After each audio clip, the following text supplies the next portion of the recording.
بسم اللہ الرحمن الرحیم اللہم صلی علی محمد وعلی آل محمد کما صلیت علی ابراہیم وعلی آل ابراہیم انکا حمید مجید اللہم بارک علی محمد وعلی آل محمد کما بارکت علی ابراہیم وعلی آل ابراہیم انکا حمید مجید۔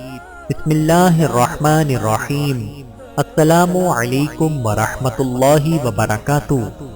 اسلامی حقوق و آداب۔ آداب غسل۔ حدث اکبر سے طہارت کے لیے غسل ضروری ہے۔ غسل کے بغیر تلاوت قرآن، مس مصحف، مسجد میں داخلہ اور صلاۃ کی ادائیگی ممنوع ہے۔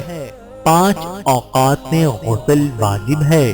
نمبر 1، جمع کے بعد خواہ منی کا انزال ہو یا نہ ہو۔ نمبر 2، نیند کی حالت میں منی نکل جانے سے۔ نمبر 3، حیض یعنی ماہواری اور نفاس کا خون بند ہو جانے کے بعد۔ نمبر 4، اسلام قبول کرنے کے بعد۔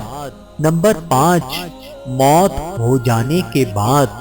غسل کرتے ہوئے مندرجہ ذیل باتوں کا خیال رکھیں۔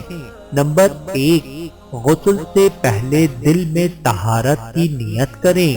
نمبر 2، بسم اللہ پڑھ کر غسل شروع کریں۔ نمبر 3، پہلے بدن پر لگی ہوئی گندگی صاف کریں۔ نمبر 4، پھر برتن میں ہاتھ ڈالنے سے پہلے دونوں ہتھیلیوں کو صاف دھو لیں۔ نمبر 5، پھر وضو کریں۔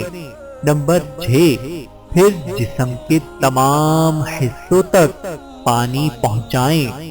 نمبر 7، وضو کے ساتھ ہی پیر دھوئیں یا غسل مکمل کرنے تک انہیں مؤخر کر دیں، دونوں جائز ہیں، اور مندرجہ ذیل باتوں سے پرہیز کریں۔ نمبر 1، پانی بیجا ضائع کرنے سے۔ نمبر 2، پردے کے بغیر کھلی جگہ میں نہانے سے۔ نمبر 3، ٹھہرے ہوئے پانی میں نہانے سے۔ اللہ تعالیٰ سے دعا ہے کہ اللہ تعالیٰ ہم سب کو سمجھنے کی اور عمل کرنے کی توفیق عطا فرمائے۔ آمین ثم آمین۔